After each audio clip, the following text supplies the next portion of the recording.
and I'm on my way to work at Walmart. This is not a serious video. This is more of a test run to test live streaming. I tested live streaming on Facebook. It wouldn't even let me because my internet connection was too unstable. But YouTube lets me when this is the same internet connection, me walking with my phone on the way to Walmart. So YouTube is already doing better so far just on that alone. So I'm leaning towards YouTube for live streaming now.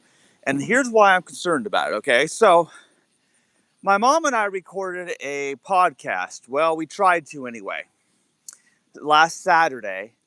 And apparently there wasn't enough space on her Chromebook to store the file. So the whole thing just doesn't exist. We recorded an hour-long podcast and then it just was nowhere. We couldn't upload it. We couldn't find it. And it was just gone. All that time wasted. And we had such a good presentation. It was one of the most frustrating experiences. And I was seriously depressed about that. So anyway, I told my mom, we're going to have to try something different. This time, we're going to try using my Chromebook that, it's newer, but it's still about probably the same age manufacturing wise as the one I bought my mom. And we're going to try live streaming. Here's the idea is we're going to try live streaming, probably to YouTube, so that the space on the device doesn't matter. Here's the idea is that when you live stream, you have to have a good internet connection, but you don't have to worry about how much space is on your device at the time when you're doing your podcast. So the idea is we could live stream, then later on I can download the video, add the musical intro to it, and all that. So that's kind of the plan. My mom and I are planning to do our next podcast, which will be a repeat of the one that did not save.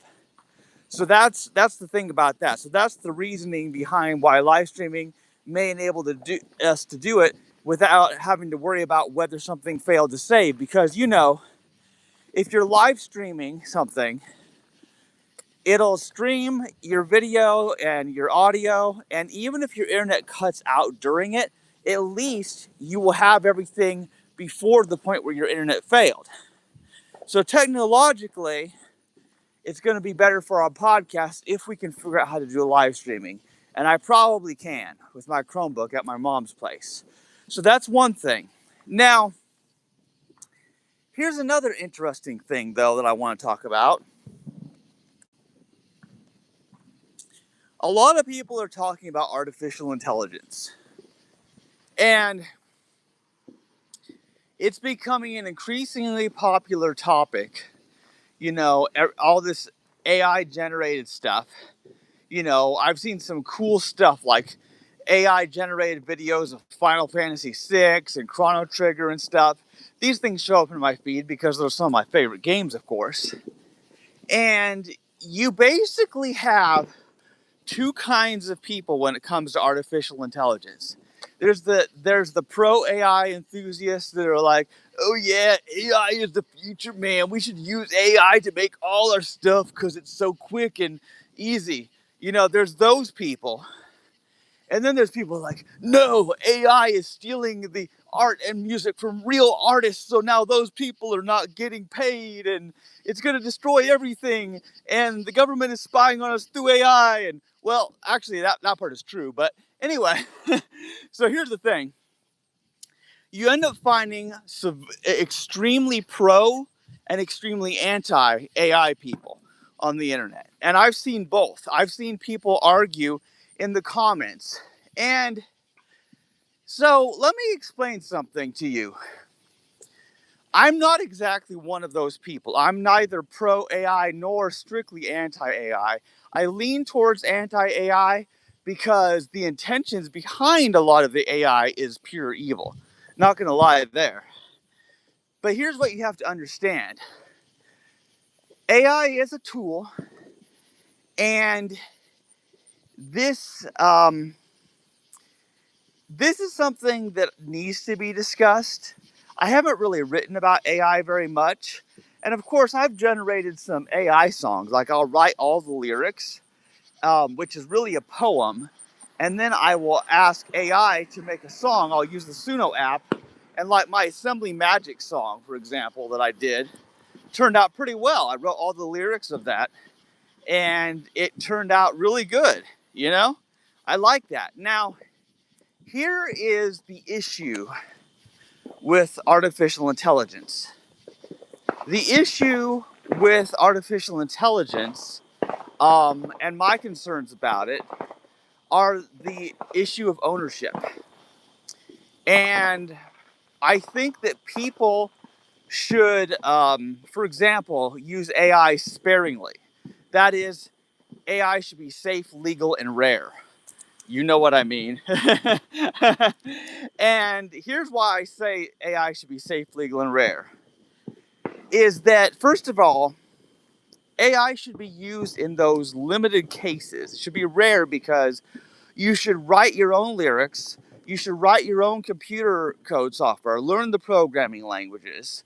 You should learn the tools. But here's the issue, and here's why I believe there are extremely limited use cases for AI. For example, the AI song that my mom and I use at the beginning of our podcast, Everlasting Love, is based on a Bible verse from Jeremiah from the King James Bible, and my mom wanted to feature that verse, and so she actually asked me if I could make a theme song with the AI, and I did. It turned out pretty good. She liked it, so that's what we use, and there's really nothing wrong with that, because here's what you have to understand is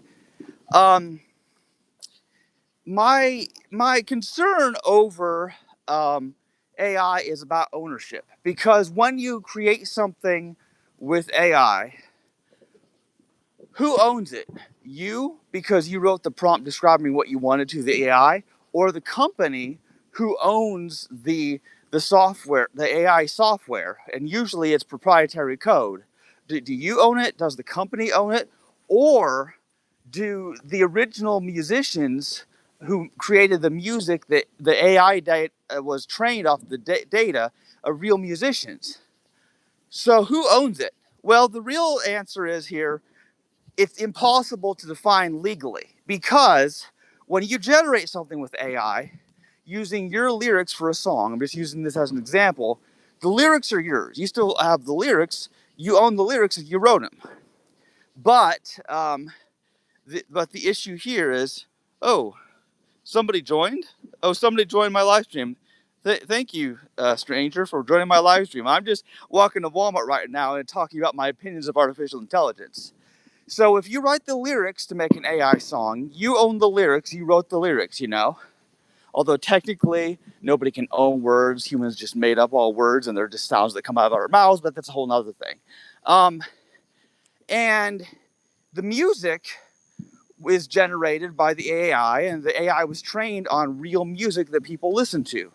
But here's the thing is, that training is an amalgamation of millions of songs the AI has been trained on that it uses to make that music. So the problem here's my problem with AI is you don't know who the people are that the AI was inspired by. They're not credited. They're not paid. They're not credited. And AI just takes their data and generates new things based on it. Now, here's the thing. The process by which a AI can generate music or picture art is very similar, of course, to the way humans do so. Like we see some piece of art, like we'll take, for example, the checkerboard. I've done a lot of checkerboard art, which is, of course, inspired by the checkerboard, which is used to play checkers and chess, the patterns of alternating colored squares. So that's the inspiration. And I've written my own programs without the assistance of AI, I might add. I've written my own programs to draw checkerboards and even a few animations. I've done checkerboard art in Inkscape and GIMP and that kind of thing.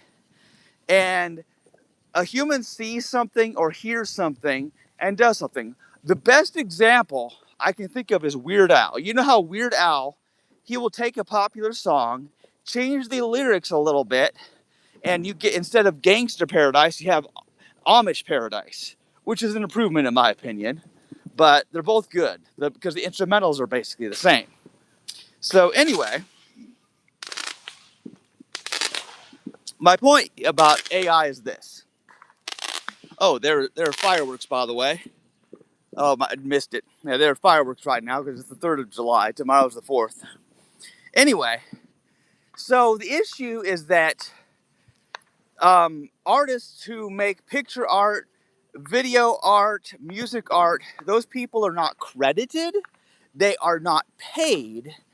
And this is why a lot of professional people with real skills to produce content, why they are offended about AI.